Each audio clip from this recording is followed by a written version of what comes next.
بھائیوں اور بہنوں، مائی چینل بنگلورو پر آپ کا استقبال ہے۔ آل انڈیا مسلم پرسنل لا بورڈ کے 29ویں سالانہ اجلاس کی رپورٹ کی ایک اور کڑی آپ کے لیے پیش ہے۔ اس ویڈیو میں آپ صدر امیر مرکزی جمعیت اہل حدیث کے حضرت مولانا اصغر علی امام مہدی کا خطاب سماعت فرمائیں۔ ویڈیو کو لائک اور شیئر ضرور کریے۔ شکریہ۔ میں گزارش کر رہا ہوں حضرت مولانا اصغر علی امام مہدی سلفی صاحب سے، جو صدر ہیں، امیر ہیں مرکزی جمعیت اہل حدیث کے اور نائب صدر ہیں بورڈ کے، کہ آپ تشریف لائیں اور اظہار خیال فرمائیں۔ بھائی یہ جو الحمدللہ والصلاة والسلام على رسول الله محمد بن عبد الله وعلى آله الطيبين الطاهرين وأصحابه الغر الميامين ومن تبعهم بإحسان إلى يوم الدين. أشهد أن لا إله إلا الله وأشهد أن محمدا عبده ورسوله. أما بعد، أعوذ بالله من الشيطان الرجيم. بسم الله الرحمن الرحيم. كنتم خير أمة أخرجت للناس تأمرون بالمعروف وتنهون عن المنكر وتؤمنون بالله. وقال في موضع آخر: وكذلك جعلناكم أمة وسطا لتكونوا شهداء على الناس ويكون الرسول عليكم شهيدا. اس تاریخی مناسبت سے اور اپنے جلوں میں طرح طرح کی تاریخ سمیٹے ہوئے ہندوستان کی متحدہ پلیٹ فارم مسلمانان ہند کا اور کئی ناحیے سے پورے ہندوستان کا آج کسی مقصد کے تحت یہاں حاضر ہے اور بڑے مقصد کے تحت حاضر ہے۔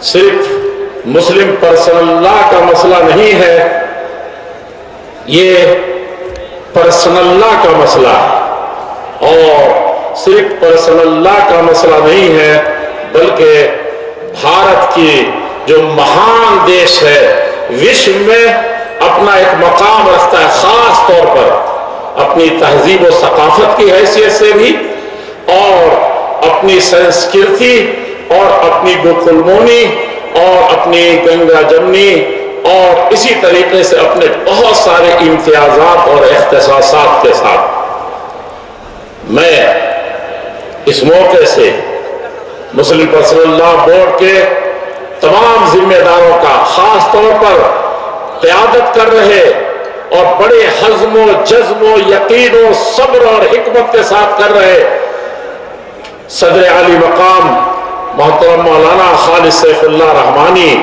حفظہ اللہ و تولا کو یقین دلانا چاہتے ہیں اور ان کو مبارکباد دینا چاہتے ہیں، ان کا شکریہ ادا کرنا چاہتے ہیں، جنہوں نے آپ کو یہ زحمت دی ہے اور آپ نے ایک آواز پر یا لبیک کہہ کر کے اس دیش کی خاطر، شریعت کی خاطر، اسلام کی خاطر، اور سب سے بڑی چیز یہ ہے کہ انسانیت کی خاطر آپ کشا کشا یہاں آ گئے ہیں۔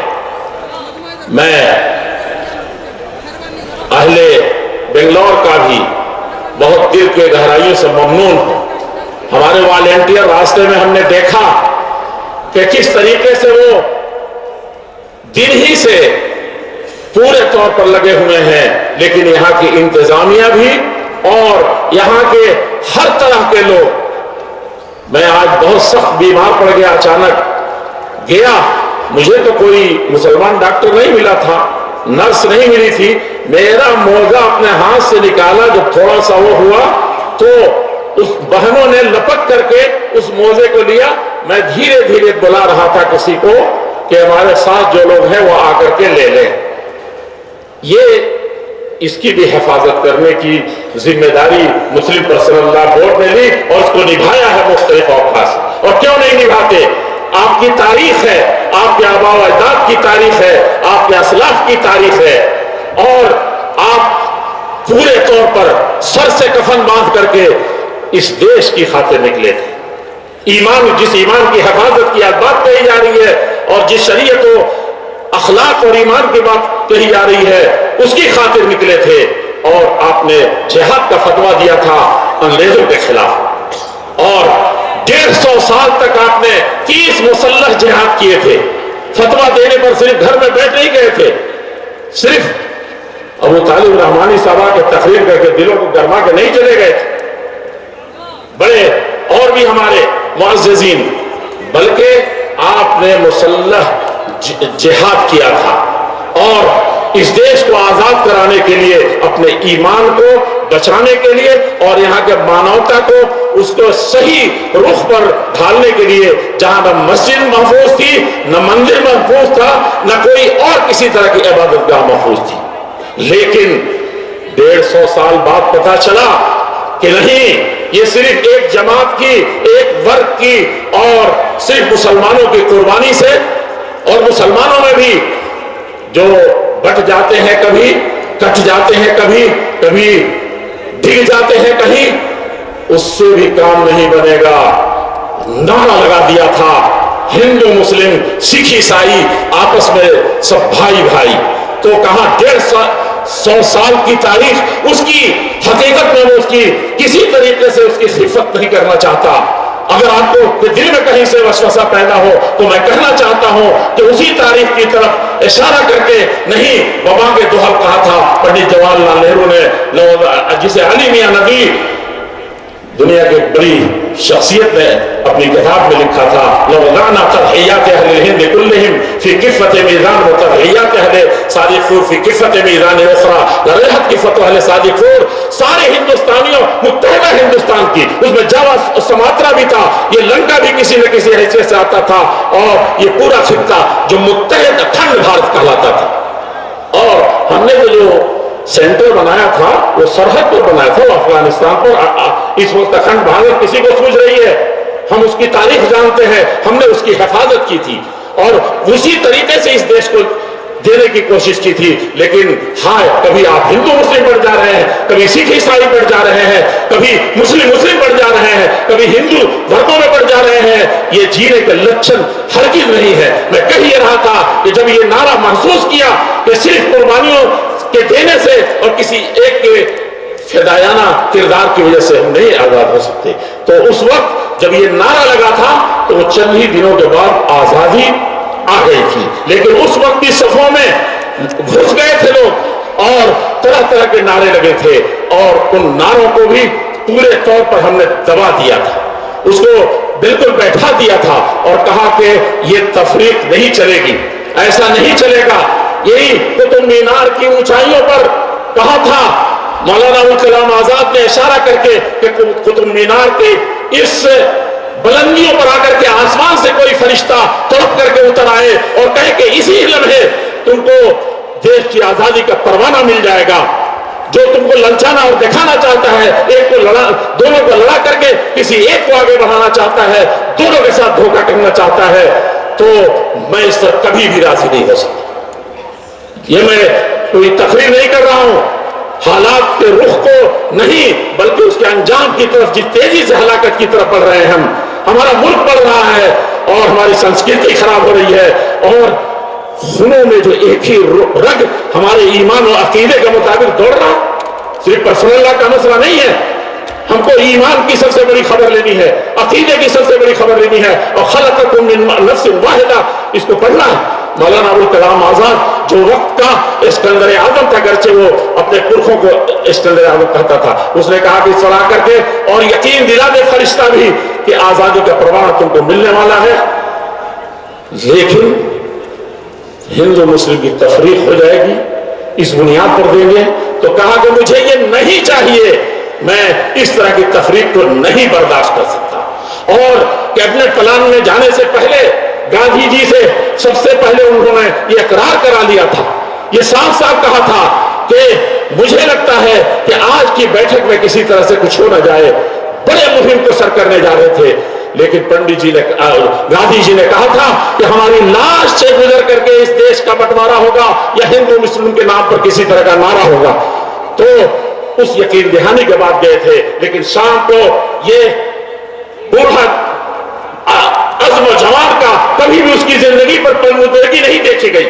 کانگریس کی, کانگریس نہیں کہیے ہندوستانیوں کی, کانگریس کہنے سے اس کو بڑا کنفیوز ہو رہا.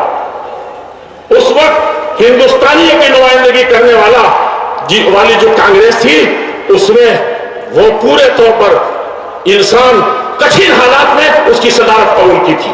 کٹھن حالات میں وہی صدارت کا بوجھ اٹھاتے تھے اور جیلوں میں کس طریقے سے جاتے تھے. اس وقت اس کے چہرے پر کبھی پژمردگی نہیں ہوئی.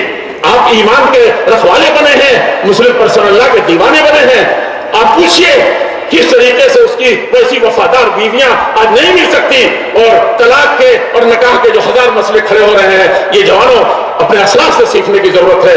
قرآن و حدیث تو ہے ہی, اور اس پر مرنا ہے, اس پر جینا ہے, لیکن اس پر عمل کرنے کا. اور کلام آزاد کو دیکھو کہ اس دیش کی خاطر وہ پروانہ ملا ہوا کہ جیل سے عیادت کر سکتے ہیں, یہ نہیں کیا تھا. یہی پیغام ہمارے علماء دے رہے تھے آپ کو. یہاں صفوں میں کسی طریقے سے کجی نہیں ہے انشاءاللہ. یہاں کسی طریقے سے دلوں میں کوئی ریب و شک اور تزلزل نہیں ہے. یہاں صفات قدمی ہے اور پورے جوش کے ساتھ ہے, پورے ہوش اور حکمت کے ساتھ ہے. اس کو دلوں میں اتارنے کی ضرورت ہے.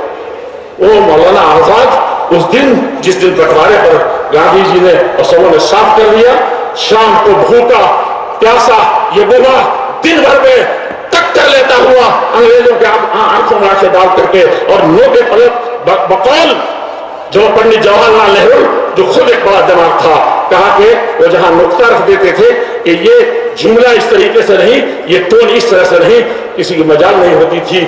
سب کہتے تھے کہ یہی دل کی بات ہے. اس دن وہ سیدھے گاندھی جی کے پاس گیا. اس دن سب سے زیادہ مرجھایا ہوا, سب سے زیادہ بجھا ہوا, اور سب سے زیادہ لگتا تھا کہ اس کے سینے کو, اس بھارت کے دھرتی کو نہیں بانٹا گیا ہے, اس کے سینے کو شک کر دیا گیا. یہ کون سکھائے گا, کون بتائے گا, کون جائے گا؟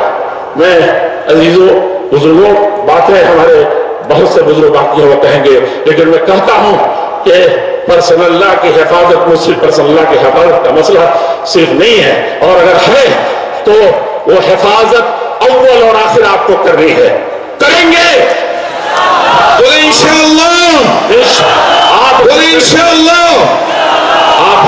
آپ کریں گے تو ذرا جگر تھام کے بیٹھو, میری ایک باری جائے گی. وہ جانتے ہیں کیا ہے؟ فجر کی نماز میں کاش کہ ہماری مسجدوں کے لیے رو رہے ہیں.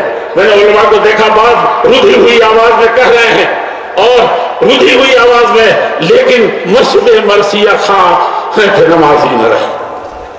لوگوں, یہ طلاق کے فتنے جو آئے, میں 6 سال کے دارالاسلام میں بھی رہا ہوں, جامعہ سلفیہ میں, اور اس کے بعد بھی فتوے کمیٹی سے خصوصی تعلق ہے. میں جانتا ہوں کہ کس طریقے کے فتوے آتے ہیں. واللہ میں 24 اسٹیٹ میں خاص طور پر جمعیت کے معاملے میں گھومتا ہوں, لیکن میں نے کبھی کبھی بھری مجلس میں علماء سے پوچھا کہ کیا اپنی بہن کا حق دیا ہے؟ نہیں دیا, ادا کیا گیا. بڑے بڑے علماء بڑے بڑے صوبوں میں, دلی کے چند گھرانے ہیں, ان کو میں جانتا ہوں. یہ ذکر کرنے کا نہیں ہے, اس کی حفاظت کی مسلم پرسنل لا اور اس سے پہلے ایمانیات کی, عقائد کی, جس میں ہم اس قدر لاپرواہ ہوئے ہیں کہ ایک کسی غیر مسلم بھائی کو دیکھتے ہیں کہ وہ بھی کالا بازاری کر رہا ہے, وہ بھی جہیز نکاح اور طلاق پر رسم و رواج میں پھنسا ہوا ہے. عذاب کے نبی نے کہا تھا فلیس منی, ایک جگہ اور کہا تھا بازار کے معاشرے میں من غشنا فلیس منا. کہاں کہا تھا؟ یہ تو سیدھے آپ کے ایمان پر اٹیک ہے, یہ تو سیدھے آپ کے اندر سے دہل جانے والی بات ہے. ویسا بنیے جب وہ زلزلے جن سے شہنشاہوں کے درباروں میں تھے, قیصر کو صاف صاف کہنا پڑا تھا, اور آدھا عدو المسلمین, سب سے بڑے دشمن کو اس وقت ابو سفیان تھے، ان کو کہنا پڑا تھا کہ نہیں، ایسا نہیں ہوتا، ایسا ہوتا ہے۔ اور کیا ایسا ہوتا ہے کوئی پلٹ جاتا ہے، دین سے ڈگ جاتا ہے؟ کہا کہ سب سے کمزور ہیں، مالی اعتبار سے کمزور ہیں، نیگرو اسلیو ہیں، لیکن وہ کیا ہیں؟ وہ تزلزل نہیں ہے، وہ ان شرک تھا، وہ ان قتل تھا۔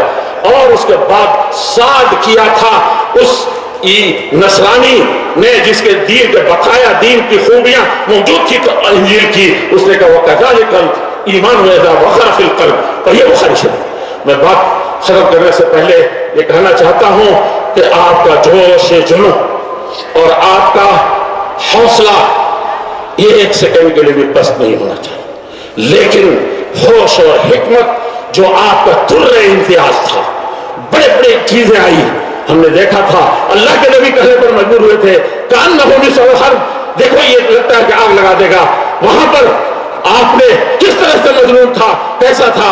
آپ جذباتیت کے شکار نہ ہو، قوم آپ کی حکمت و دانائی اور آپ کے خیر امت، وسط امت، بہترین امت، انسانیت کے لیے زندہ رہنے والی، پیدا کی جانے والی امت کی اگر آپ کے لیے سب سرٹیفکیٹ قرآن میں موجود ہے، نبی کی طرف سے موجود ہے، تو اس پر مختلف ہیجانی کیفیتیں پیدا کر کے اور مختلف ذریعے سے اس کو لانا چاہتے ہیں اور یہ دکھانا چاہتے ہیں، اور نہیں ہوتا ہے تو دہشت گرد پیدا کیے جاتے ہیں اور داعش پیدا کیا جاتا ہے، اور عالمی سطح پر جب کچھ نہیں ملتا تو ورلڈ ٹریڈ سینٹر پر خود حملہ کر کے اور سارے عالم اسلام کو، ساری انسانیت کو تہو نس کرنے کی یہ سازش کی جاتی ہے۔ اس کو بھی آپ کو ہر قدم پر بہت قائدین سے جٹے رہیں گے، انشاءاللہ ان سب جھنجھٹوں میں نہیں پڑیں گے۔ اللہ رب العزت الجلال بہت سی چیزیں کہنی تھی، اور آپ کے لیے میں کہہ رہا ہوں، مٹنا ہوتا تو دار ارقم میں مل گئے ہوتے، جو سب سے ننگی تلوار اور سب سے اونچی لپکتی ہوئی تلوار اور سب سے قوی تلوار مکے کے اندر عمر رضی اللہ عنہ کے ہاتھ سے اٹھی تھی، نہیں مٹی۔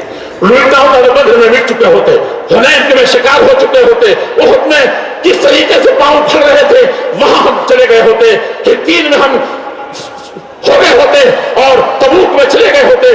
تاریخ ہماری بھری پڑی ہے، حالات آتے ہیں چلے جاتے ہیں، لیکن مومن اصلها ثابت وفرعها في السماء کی سما پیش کرتا ہے۔ میں نے بہت سما خراشی کر دی، میں آپ سے اپنی ذات سے اور سب سے بڑی چیز ہے اللہ جل شانہ سے مدد طلب کرتے ہوئے اور اسی کے قوت، اسی کی عزت اور غلبے پر اور اپنی حکمت و تدبیر پر اور اپنے ملک اور اس کی سنسکرتی اور اکثریت آج بھی بھاری تعداد میں جو نہیں چاہتی اس زمین میں کسی طریقے کے، سب کا رسول اللہ بہت محبوب ہے اس کو۔